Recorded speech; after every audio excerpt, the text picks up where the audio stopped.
Hey guys, in this video, I go through the materials I use for inking and why I use each tool. Everything will be linked in the description in case you want to pick them up. This was recorded at the Comic Pro Bootcamp Weekend Workshop. I hosted it with 3 other comic artists, and we give lectures and critiques for 3 days straight. If you want to learn from me, check out Comic Pro Bootcamp or check out my course on Proco. In it, I go through the fundamentals of drawing.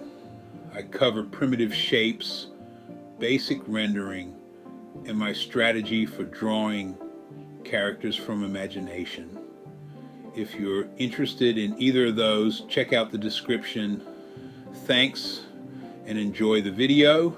I have a range of tools that I love inking with. Okay.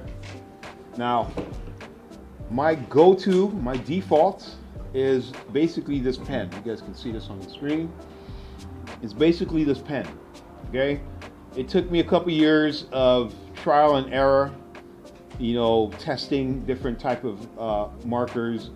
I tried Rapidograph. I tried different a bunch of brush pens. But for some reason, this here works best for me. Why? Because I can use it over and over and over, and it has a nice little fine tip. If you look at the tip right here, it's pretty nice and crisp right here. It's small. It's a decent tool. You can get nice, thin lines like this, just like that. And with that same tip, you can get a little bit thicker like that. At the same time, you see how you have this this area. If you look at this area, how it has like a dry brush effect. That's because of how the brush is made. It's made like that. It creates a nice little illusion or sense of grit. So I use that to my advantage. Even that one stroke where I don't get a full solid line, I get a line that's sort of broken up. I use that to my advantage. Sometimes I'll throw it, and I'm not intending it, but it looks cool, so I'll keep it. I won't fight it. I won't change it. I'm just gonna rock with it. I'm just gonna go with this. The other side of the pen, it's a little bit thicker. You can get nice, fat, thick lines like this. Look how I'm filling up these black areas really fast, like this, okay? Control, control, control, okay? So this pen has a dual tip. It's amazing. So the next thing I want to go over is standard ink. We've seen this before. All right, we've all been to the art stores. We've seen ink vials like this where you just get like nice little inks. This one here is a really cool ink brush type of ink. I'm going to show you guys the quality right now. I'm going to show you guys 2 different types. This is another brand right here, and this is another brand right here. This one here, it's a super opaque black. When I use this, it dries like a matte color. It looks like there's no sheen, there's no gloss, nothing. It's just super deep black. And I love, love, love this ink. Okay, so I use this here from time to time for a variety of things. So when I'm using this, right, you can get a nice little coating on it, and when it dries, you'll see what it's going to look like in a minute. Then here's this other ink that I use here. So this here is another one. I love this because you get to dip it in, right, like this. It's nice black, but it's going to dry a little bit shiny. Okay, it's not going to be as dull as this one here. This one here, see, it's already dry. It has like a matte finish to it. This one here is still wet. See how I'm pushing my finger through it? It's a little bit wet. Okay. So I like using these. Another thing I like doing, you see how I close the cap? You got to be careful. Mistakes can happen. I've been there where I've had ink spill all over the place and ruin your art. I've even tried inking on an airplane one time. It was the worst thing. The air pressure changed and I didn't know, and it went all over the place. And I'm like, I need to clean up my clothes and clean up everything on the plane. Okay, so these are some of the tools I use. I'm using a brush right now. Actually, there's another tool that is standard in the industry right here is this pen and this quill, right? This nib right here. Now I'm using it's a larger nib from what we used to use back in the day. The ones we used to use were they were called Hunts 102. This one here, it's a little bit different brand. It's Nikko, Nikko Pen. That's what it's pronounced. So this is another one. You just kind of slide it in here. You get the handle to slide in there, and when it runs out, you can toss it and replace it with a new one. So these are all things you can go to the stores and you can go get them. One of the cool things about this process is this. You see how my hands get dirty? It's going to happen to you. Just get used to it. You're going to get messy when you ink. So you might as well have like some tissue with you that you want to clean up with you as you go, okay? But you have an open jar, open source, I guess. Some people just open the jar and dump it in there. Some people get like a little, like a wasabi bowl, you know, where you keep your soy sauce and your wasabi. People get like things like that, like little things like, and you just kind of dip the ink in there and you have it in there. But you use it for multiple things. But you use it to dip your brush and kind of go with it, or you can use it for the pen. So the pen, you dip it in, you get some ink on here, you get a nice, you know, wad of ink inside here, and you can test it on the side. Just kind of like quickly test the ink, and when you get a chance, you start to ink like that. So you start throwing lines like this, and you can use it to go back and forth like this. You can make some nice crisp lines. This is the cool thing I like about it, because it's nice and crisp and it's solid, and using actual ink versus like a pen that's using like some kind of synthetic type of ink or something like that. And some of those inks you have to test them, because you will use them and then in time, after a year or so, the ink starts to turn like blue or purple or something like that, and it ruins your work. So you have to test it and see which brand you want to stick with. I'm not going to tell you what to do. I want you guys to go through the ropes of playing around and testing it and see what you like. Okay, so that's a real brief rough on just the black inks. I'm gonna show you some of the white inks, okay? I happened to find this other one that's made by this same company right here. This is another white ink. It's really cool. It's really thick, and it's from Japan. I'm gonna press Japanese materials because for some reason, they just happen to make better quality stuff. So I just love it over there. So I use this here. If you look at it, it's really thick. This is what the water's for, to clean your brush, okay? I'm trying to get it dry, get the water out, because I'm gonna grab some ink like this, get it on here, and you look how nice and thick. Look at these strokes, okay? And you see how it also has this dry marker type of effect.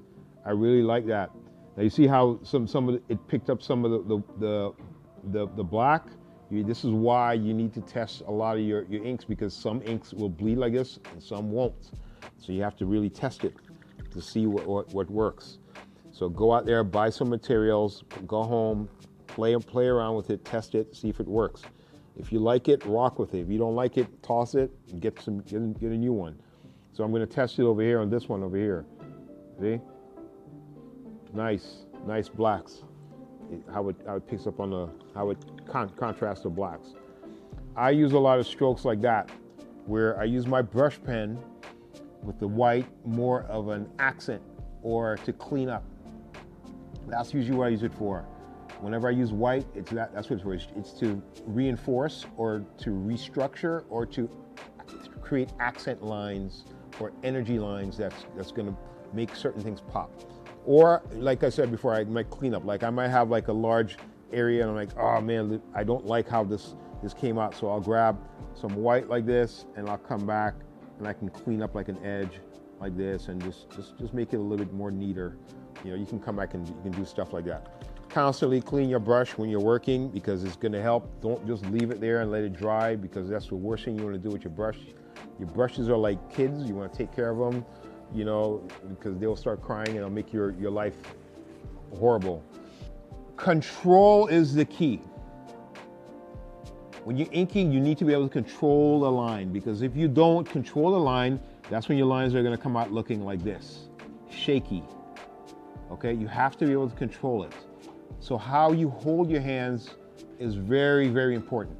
I tend to like to hold my hands like this because I'm pulling in one direction and I'm pivoting on my elbow. That's what I'm doing.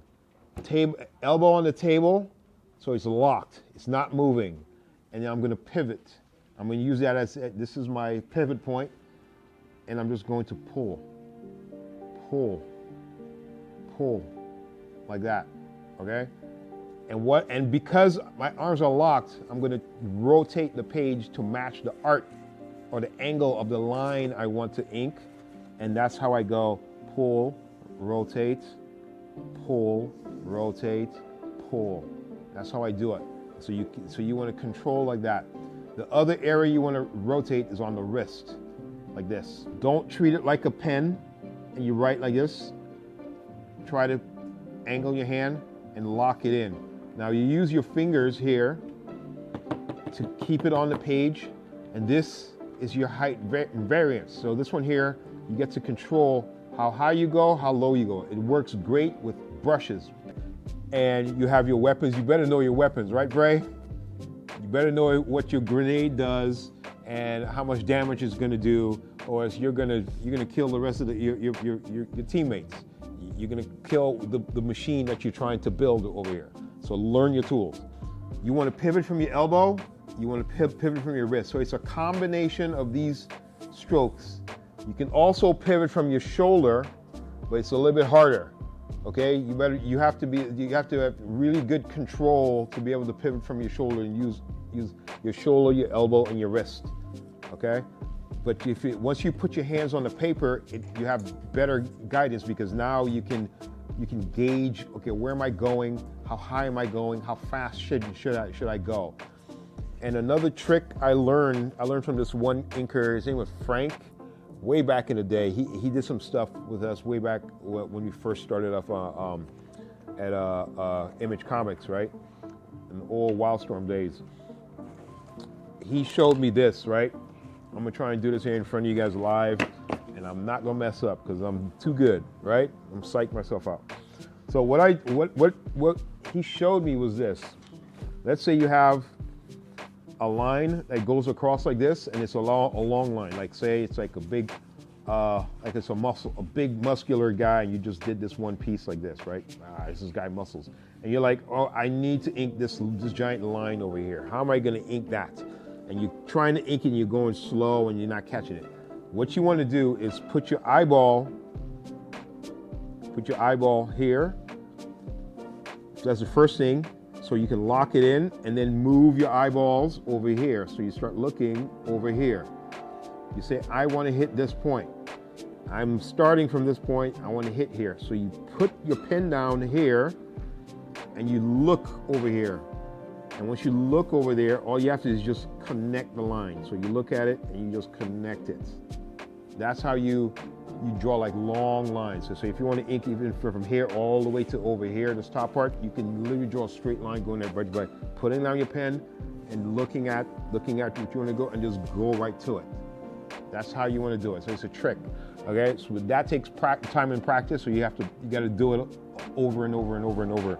So I don't expect you guys to get it today. It's going to take some time. So I just wanted to show that to you guys so you have it in your head. So next week and in a month from now, 6 months from now, when you're inking something and you're like, oh yeah, I remember Ryan showed me how to do this.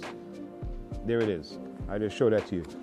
These are a couple more tools that I bought. Haven't tested them here, so I'm gonna do a real quick test. Wills, you want me to do a real quick test before you jump on, so you can see?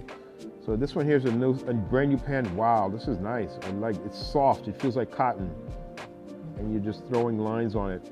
I'm gonna pass these pens around. I want you guys to test all these just so you can get a feel of them. Okay.